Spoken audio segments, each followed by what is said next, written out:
শাহবাগ মোড়ের সমাবেশ মঞ্চ থেকে যেদিকেই চোখ যায় সেদিকেই মানুষের ঢল। এমন দৃশ্য ছিল বাংলাদেশ জাতীয়তাবাদী ছাত্রদল আয়োজিত আজকের ছাত্র সমাবেশে। জুলাই গণ অভ্যুত্থানের বর্ষপূর্তিতে এই সমাবেশের আয়োজন করেন তারা। বেলা ৩টার পর সমাবেশ শুরু হলেও সকাল থেকেই ছোট ছোট মিছিল নিয়ে শাহবাগ মোড়ের দিকে আসতে থাকেন ঢাকা ও ঢাকার বাহিরের বিভিন্ন শাখার ছাত্র নেতৃবৃন্দরা। দুপুর ২:৩০টার পর থেকেই ছাত্রদলের সাবেক ও বর্তমান নেতাদের সঙ্গে মঞ্চে আসতে শুরু করেন বিএনপির কেন্দ্রীয় নেতৃবৃন্দ। শুরুতে ছাত্রদলের কেন্দ্রীয় সভাপতির স্বাগত বক্তব্যে রাকিবুল ইসলাম বলেন, ছাত্রদলকে রুখে দেওয়ার ক্ষমতা বাংলাদেশে কারও নেই। আজকের এই ঐতিহাসিক ছাত্র সমাবেশে জুলাই আগস্ট গণ অভ্যুত্থানে ছাত্রদল যে বিরোচিত ভূমিকা পালন করেছে, আমি আপনাদের সবাইকে ছাত্রদলের পক্ষ থেকে এই ঐতিহাসিক ছাত্র সমাবেশের মাধ্যমে সবাইকে ছাত্রদলের এই বীর সৈনিকদের প্রতি কৃতজ্ঞতা জ্ঞাপন করছি। আমরা কোনো ক্রেডিট দিতে চাই না, কিন্তু যদি ইতিহাসকে বিকৃত করা হয় ছাত্রদল মেনে নেবে না।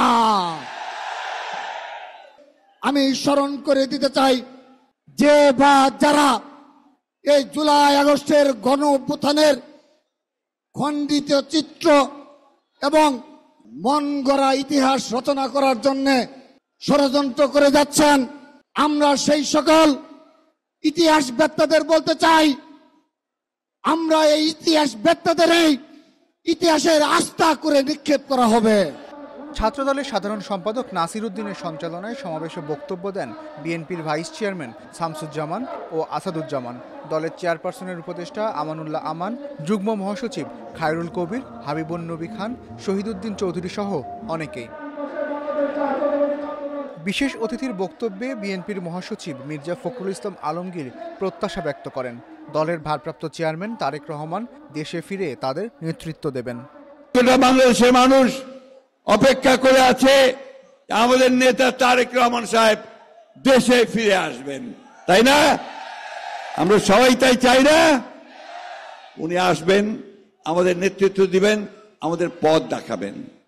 বন্ধুরা, আসুন আজকে আমরা এই শপথ গ্রহণ করি যে আমরা সবাই ঐক্যবদ্ধ হয়ে আমরা তারেক রহমান সাহেবের নেতৃত্বে আমরা এই দেশকে সত্যিকার অর্থেই শহীদ প্রেসিডেন্ট জিয়াউর রহমানের যে স্বপ্ন ছিল, দেশনেত্রী বেগম খালেদা জিয়ার যে স্বপ্ন, সেই স্বপ্নগুলোকে আমরা বাস্তবায়িত করি, একটা সত্যিকার অর্থেই একটা সুখী, সুন্দর, সমৃদ্ধ বাংলাদেশ, গণতান্ত্রিক বাংলাদেশ নির্মাণ করি।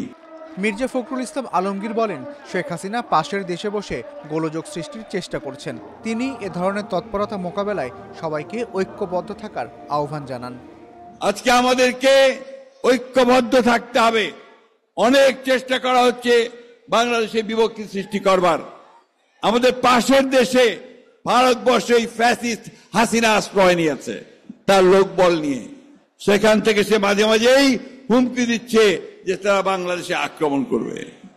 তা শুধু তাই নয়, এখানে তারা বিভিন্নভাবে গোলযোগ সৃষ্টি করার চেষ্টা করছে।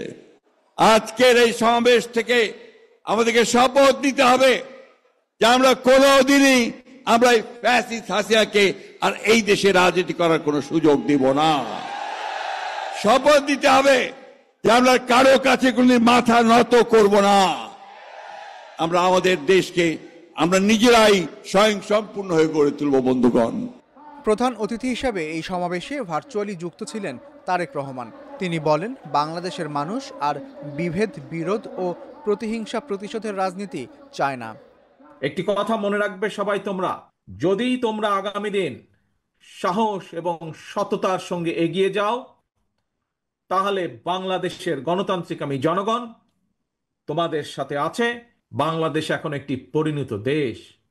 এই পরিণত বাংলাদেশে বাংলাদেশের জনগণ আর বিভেদ, বিরোধ, প্রতিহিংসা, প্রতিশোধের রাজনীতি তারা চায় না। রাজনৈতিক দলগুলোকে এ কারণেই জনগণের কাছে সেভাবে জবাবদিহি করতে হবে। রাজনৈতিক দলগুলোর কাছে জনগণ চায় রাজনীতির গুণগত পরিবর্তন। কারিগরি ও ব্যবহারিক শিক্ষার উপর জোর দিয়ে বিএনপি আগামী দিনে শিক্ষা কারিকুলাম ঢেলে সাজাতে কাজ করছে বলে জানিয়েছেন তারেক রহমান। শুধু নিজেদেরকে গড়ে তুললে চলবে না, নিজেদেরকে গড়ে তোলার পাশাপাশি দেশকে গড়ে তুলতে হবে, বাংলাদেশকে গড়ে তুলতে হবে। আমি মনে করি সকল ছাত্রছাত্রীকেই কোনো একটি রাজনৈতিক সংগঠনের সদস্য হতে হবে, এটি কোনো জরুরি বিষয় নয়। তবে প্রত্যেক শিক্ষার্থীকে যার যার অঙ্গনে সফল হওয়ার জন্য নিজেদেরকে যোগ্যতম হিসাবে গড়ে তোলার প্রচেষ্টা থাকা সবচাইতে বেশি জরুরি।